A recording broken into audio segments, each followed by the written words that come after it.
Wayne Donnelly.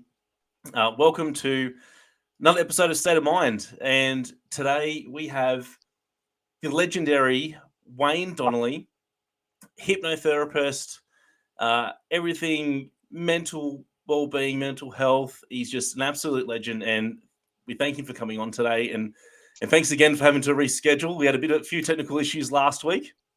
But how are you today, Wayne? I'm pretty good. We're on. We're on. We made it. We did. I just want to start today that so Wayne shared his experience the other day, and he's got quite an interesting story, and I think it's one that a lot of people will be able to resonate with. And I just wanted to get him on today to talk a little bit about his backstory and how that's helped him through to now, and how he's using that to now help others. So, Wayne, can you give us share with everyone your backstory? Well, that's quite ironic you call it a backstory, because it was a backstory as well as being a story about because I injured my back doing surfboat rowing back in you got it. I injured my back in surfboat rowing back in early 2005. In June, I had to have a disectomy because I was going to be a paraplegic. To the neurosurgeon, and he said, "Wayne, got to operate, and you're going to be a paraplegic." So he did the surgery, and it was pretty successful. I'm walking. And after the surgery, I went home. The depression. It's a pretty big physical event this time. So I was just living on my own, and within a week or two, a couple of weeks,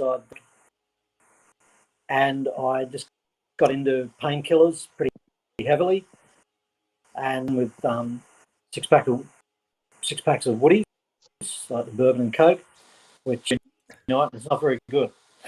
Haven't checked my liver, but no, it seems okay. So I'm in that state, weakened emotionally and physically. It's just sort of heaped up on top of each other. So there was a divorce, issues around divorce, which are unpleasant. My dad's death happening, and so I just went in this really deep depression.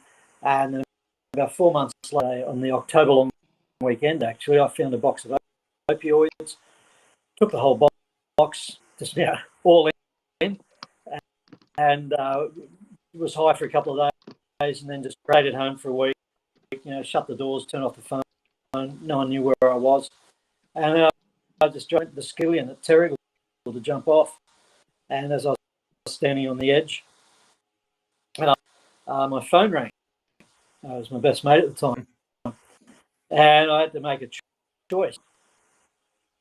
So I was just that far where I just wanted, and so I answered the phone, and through a couple of referrals, going to a counsellor who focused on guys who hit the wall.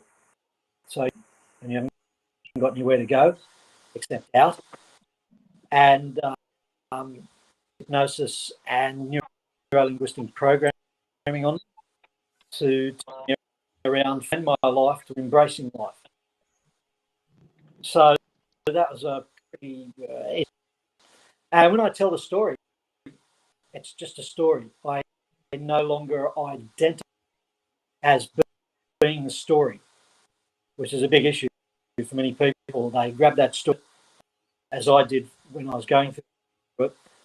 It bored everyone, and after a while it bored me, but to reinforce my identity that I was depressed. Anyway, we fast forward work. I was working in financial planning and managing financial planning. The GFC came, and this was a big reframe. Instead of being redundant, I was encouraged to see my future was freed up for new opportunities.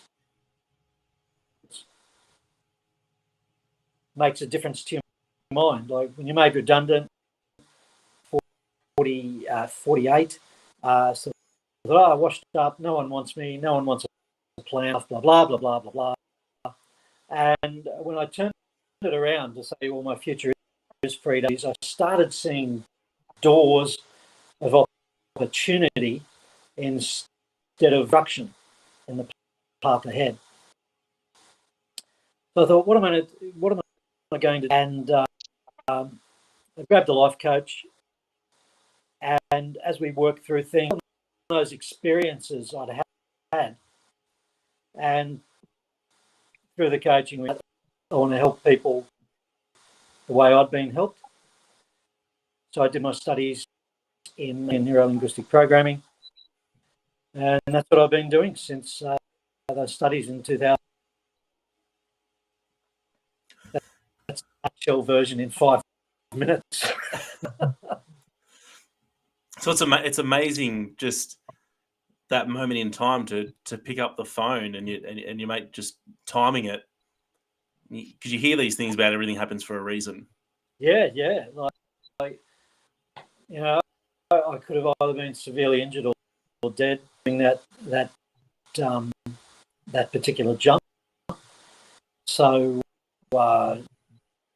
life changing, gave me life. Just by someone just going, I think I'll call Wayne, and I wouldn't have been able to answer it. So I didn't get to hear most of that because I had technical difficulties, so I missed the part about the life death. Is it a life death experience for? No, it gave me life. It gave me life. My life could have ended right there. If it had been I wouldn't have been able to answer it.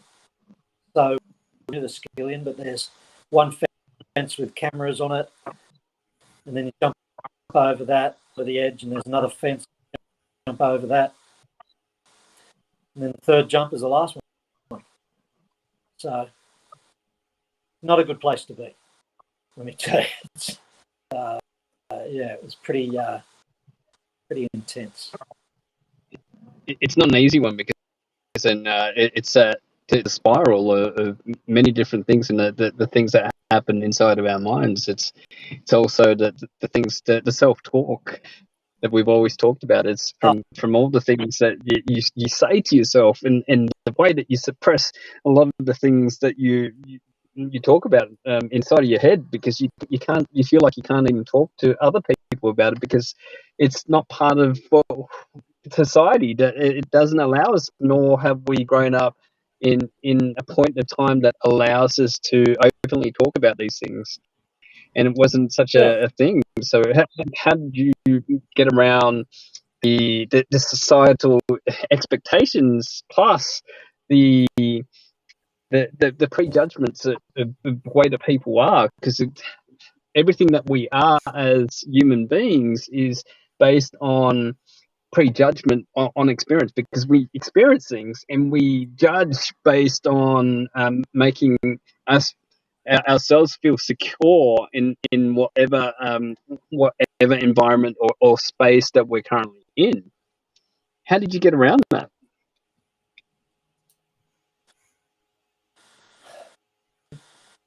I just tried to hide and numb everything and tried to act normal. And people could see something was wrong. And many years now, we've had Beyond Blue? We've got Are You OK Day, talk about sharing, and there are groups where, however, there's still a lot of people who don't speak up. Sometimes it isn't safe to speak up because people are pretty, and that makes it really, really hard. Then going to seek help. Where do you start? Like, you start with Lifeline. That's what they're there for. You want to have those deeper connections where you're speaking to another, that you're going through some tough times. And the simplest thing, just having another guy stop, listen, and just have a sense. Yeah, there's someone there who understands what I've been through, and when that happens, then you can start to open the doors to see other possibilities. It's not the end of the world. You not a good place to be. And if you're in there, find someone to talk to. There are some really good guys around to create change, to help turn your head around. Sandro, that's really important. Did you know we have 50 thoughts a day, and most of them are negative? A good exercise I take people through is to write down the thoughts. So what is your unconscious saying? You know how things slip out and you realise, wait a minute, it's the slap in your face moment. How did that get out? And is getting that message out. It's a signal, right? We need to do some work there to change the self-talk, focus from the negative to the positive, so that opportunities. There's a saying that imagination creates reality. Self-talk is negative, and it's driving our imagination worse for ourselves, because we're impressing upon our unconscious mind something negative, and so your unconscious takes it, your unconscious as a command that, right, that's what you want? Yeah, sure, we'll go and do it.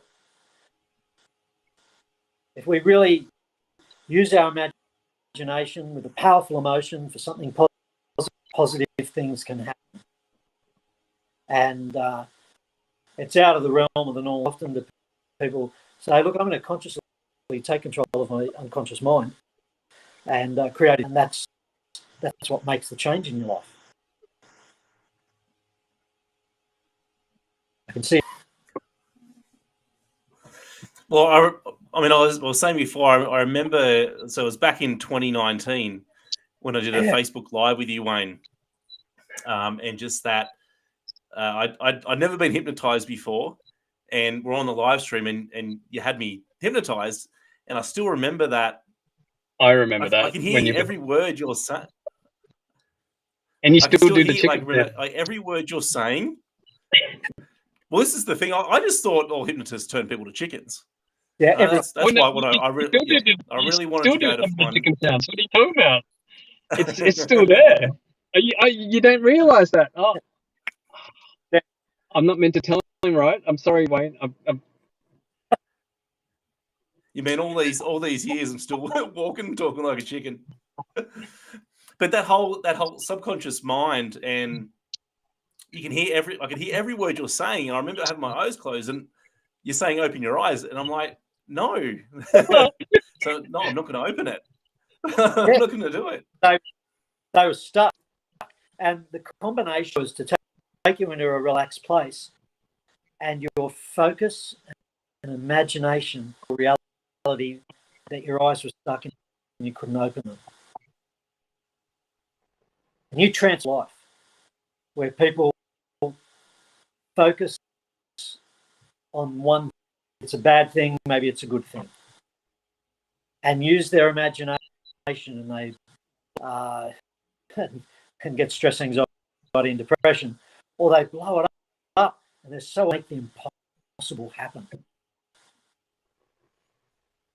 And you think that meditation is a form of accessing the unconscious, the unconscious mind? Yeah, filling your mind, you're still, and you're putting something in there, like some meditation, emptying your mind. Like if you do something like transcendental meditation, and you drop down into a very, very deep, relaxed state.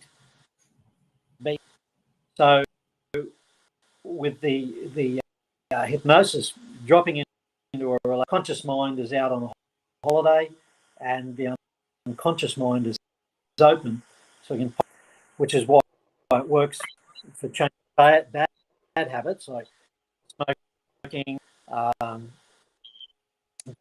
addictions of all sorts, many things. It can also work for performance improvement. And I've used other people to improve their game, to overcome they put on them, because they're just beliefs. We believe if we believe we can do it, we probably will. I love all that, because I love the ways of being able to even reprogram yourself in some of that, because it's a self-talk in that subconscious state, and what you put into is it the alpha or the beta? I can't even. Is it alpha? I can't even remember the brain state that you go into. But when you go into this subconscious state where you feel like you're almost asleep, but you are conscious enough to know that you are awake. Yes. Before you fall asleep, and there's some things around meditation where you could even reprogram your own mind, that you get into these deep states, and because I've been able to do that myself in recent times, being able to reprogram things that I've been aware of, and to try and change and create a new story. Because a lot of the things that we have, it's a storyline that we believe in, and we believe in this storyline, right? And the storyline that we choose to believe is the things that our subconscious part of our brain is telling us that is the truth, that keeps us safe in whatever the environment or what's currently happening in that current state. And being able to sort of reprogram this in points, and I can't do it as good as what hypnotherapy could do, because I know hypnotherapists can just jump in there, go grab it and whip it out and go, that's no longer something that you need to have, and we're going to change that into producing some sort of new subconscious, or a memory that is placed inside of our brains that's more reinforcing to create better actions. So I love what you do, and I have a good understanding of how that works. And I like how a lot of people, even monks, do this real well. Monks do this to a point where they can get themselves in that meditation that changes everything in the way that they think, the way that they control the chemicals inside of they can control the chemicals of how everything's stored, that changes their own storylines to change different habits. Because the storyline, once the storyline is changed, then we can change our actions at the same time. Is that something more about what you do as a hypnotherapist? I love how you express. I love graphics, like reach into your mind and rip that out. It sounds so physical, and it does seem like that. Like, I had a volunteer meet me at a commercial freezer, and the freezer is -20. So it was 25, 30 degrees. And through hypnosis, she felt so cold, another jumper,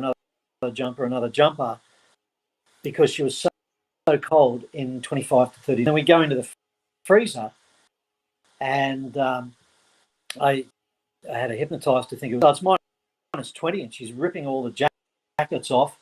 One of them was mine, and I had to put mine on, and do the singlet top of the dress, and or anything. And then I snapped her out of it. She goes, "Oh, it's cold now. I'm coming outside." But it was just amazing how the mind can be retuned, reprogrammed, and patterns put in to change behaviors. It's absolutely fascinating. And you can see from the results, just the results of it, and there's so many different habits and addictions and everything that can be applied to a lot of things. Yeah. And the difference that you still make. Well, not only helping, but also just even the shows. You're putting on some shows and showing how hypnotherapy can actually can work. The great thing with, and they're called the hypnotist's revenge or the therapist's revenge. It's a public demonstration of the power of the mind, because a lot of people think or that it's set up. I've even had people walk up to me before a show and say, "Hey, look," and I said, "No, I don't do stooges. I do reality." So it's not until people see their best friend go under or they go under, they say, "Okay, now I believe it's real." But people think so. That's great. The shows help me spread the message hypnosis is. And whenever someone comes to see me or they want to talk potential for what we can do, regardless of what it is, the first thing I do is that, Andrew, where within a minute or two, your eyes were closed, they were stuck, hypnotized, shut, and they go, "Oh, now I believe it's real." And the person that I'm working together with goes, "Okay, now they know it's real." So it increases the success rate. That takes me back to the video that we did back in 2019, because I remember it's the first time we ever caught up, and I was on a Facebook Live, and that was So, and for me, it was proving that okay, this is real. We haven't caught up somewhere. Yeah. You've done like the pre stuff, and then we've come on show. It's all happened there and then. Yeah, and look, a lot of what I do is either instant or rapid inductions. I'm working on the mind, and spending a lot of time going deeper and deeper and deeper down the steps, through the door, whatever. So because if you go, it's interesting. Whichever way gets us down and we can do the work. It's whether it's quick or slow. The funny thing is, when really instant inductions, I had one up recently where I walked up to her and I just grabbed, shook her hand, looked in her eye, and just a little bit went to sleep, and she was out. I think it must have been all of 20 seconds or something. You do that to some people, but they drop so deeply, so quickly. It's just a really interesting phenomenon. Well, we might have to switch this around because people are starting to get a bit scared of this hypnotherapy. What's something that you're currently working on in the using hypno and helping? Okay, well, I'm coaching several people at the moment. The reason why I'm coaching over a 6-week program is sure we can do it. I want to know, and I want my client to know that it's completely resolved. Sometimes one session is okay. Usually a phobia I can knock over in a session. Smoke, that's usually a longer session, but I like to knock it over in one go. But when we get into things like addictions or alcoholism, gambling, those things, we want deep-rooted behaviours. So I want to make sure we get rid of it completely. So there's some alcohol addictions, gambling addictions, childhood trauma. That's another interesting one. Yep. From childhood and the memories and the how is having an impact on the life of the client now.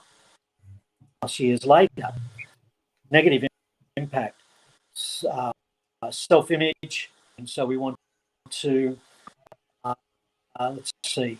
Let's try to explain it in a simple way. The memories, scratching the record so the memories can't be played. Your memory, you can't go into the emotion. You can't go into the limitations of that. So if we scratch the record, can't play it, and record, and we work on creating a self-image, maybe even a new identity of self, or a new belief about self. I remember, and that's so important. I remember hearing a speaker say once that have a drinking problem, a drug problem, a teenage pregnancy problem. That's a self-image problem. If we believe in ourselves, if we're right up there at 90, 95%, and then we wouldn't feel the need to go and numb ourselves to drink or hide in the bottle or take drugs to wipe ourselves out and change, because we're doing feel. I know when I was going through that period I described earlier, for a way to numb the pain. Where'd the pain come from? Well, it's my perception, my memory, which are a hallucination, because we look back. Anyone who was in your life at that time will have different perceptions. Like an accident on a crossroads, and the people on each corner have a different experience of what happened. So while we think something's happening, it's not perceived by others in the same way, and we only perceive it the way we perceive it because of the blinkers that we have, what we see and what we hear and what we feel. Because we don't believe that through our conditioning from our early years. So when something happens to us, we're looking through the. So that's why we have those perceptions, those memories, and those perceptions disempower us. We give that event meaning. You going okay with this? It's not too deep or too heavy?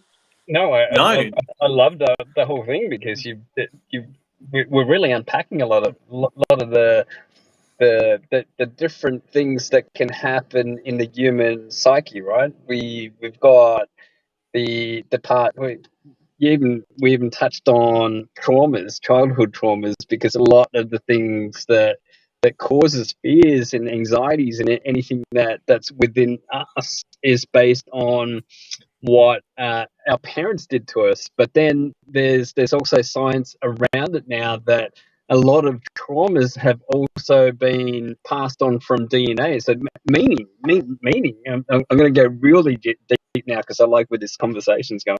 The DNA is transferred, or the learning or the habit or the emotion or the chemical reaction has already happened inside your father's mum's womb, when he or your mum's in the mother's womb, based on what happened to them, to ensure that when they get out, that information that is kept within the DNA is keeping them safe in the environment that they're about to be born into. But then this same DNA is passed on to. You there? I feel like we were just getting right to the pinnacle moment. Yeah. Well, and we probably lost connection. To me, that's it. I'll share what. it's insane. I was just getting a phone call go through. So I'll share something which may relate to that past life regression. Usually, unless someone is insistent, past life regression, and I've done a few, I would usually stick with this life, because I think to clear up before going back to it another life. So I once did a timeline with a client, and going back into his early years, and he was going back inside the womb. And what he was his father shouting at his mother, saying, "It's not mine, not mine." So he really had a sense of disconnection and self-image and other stuff. So that was quite fascinating, because he was actually, while he was in the hypnosis, he was actually recording and bringing that up. So that was a little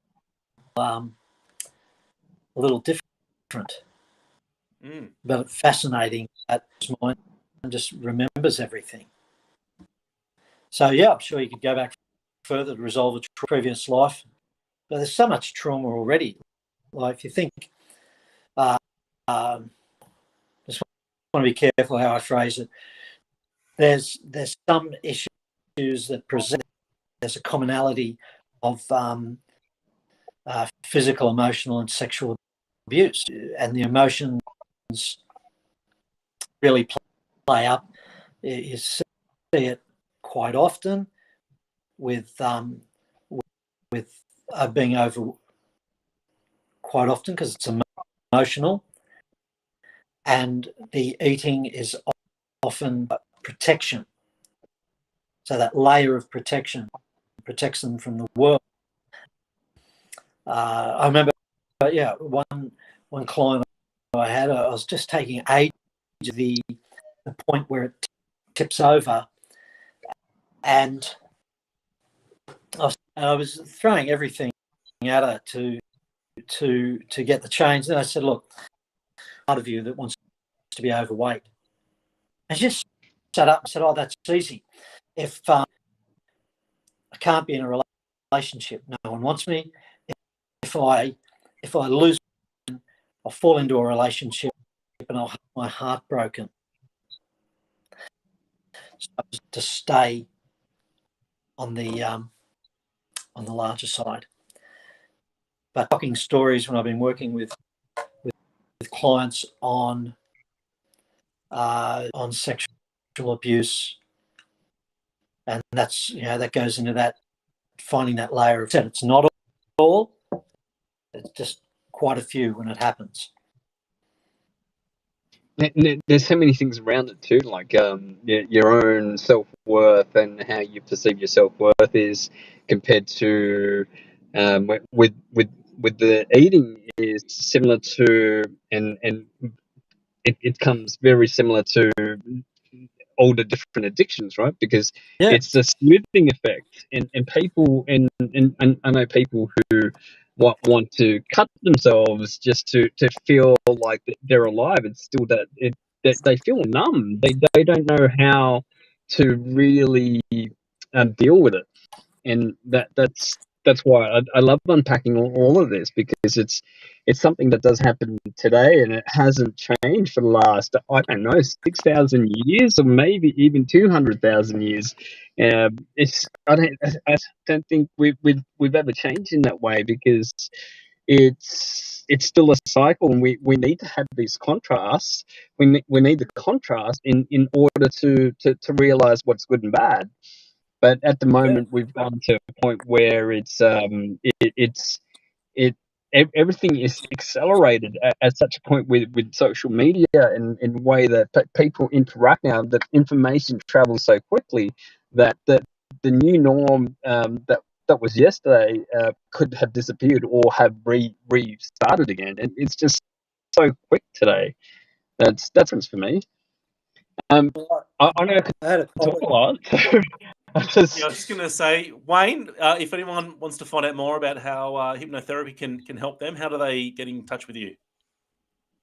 Oh, look, just Wayne Donnelly. If you put it there. Oh, okay, you can either go hello at Wayne Donnelly and send me an email to ask a question, or I'm all over social, Facebook, Instagram, and so on, or LinkedIn. Just reach out to me, and a 20-minute chat to discover more about how and get what they want from life and make a life they love. or of course, get in touch with one of us, and we'll get you in touch with Wayne. So there's more ways to cut things these days. That's right. And when they give me a call, I'll hold space for. Just don't turn them into chickens like Andrew does meetings that we have. No. Not It's unless I don't kinda- know any different. If I'm a chicken, I'm a chicken. I don't know any different. So all good. Yeah, well, of course he doesn't know, but like I'm there going, yeah, we don't know what he's talking. Don't worry, that's going to subside in a second. It's all right. It's like, there we go, he's back to normal. Hey, I can survive off watch my eggs. So I'm fingers. Will cluck like No, I don't want to watch. All right. Thanks, Wayne, for your time today. Oh, thank you, Thanks, guys. Simon, for joining in. It was a pleasure. And Thanks, Wayne. yeah, Wayne's an absolute legend. So connect with Wayne, and we'll speak to him again soon. Yes, chicken. Yes, he's been converted. All right. Okay. I'm good with it. All right. See you all. See you all. Bye.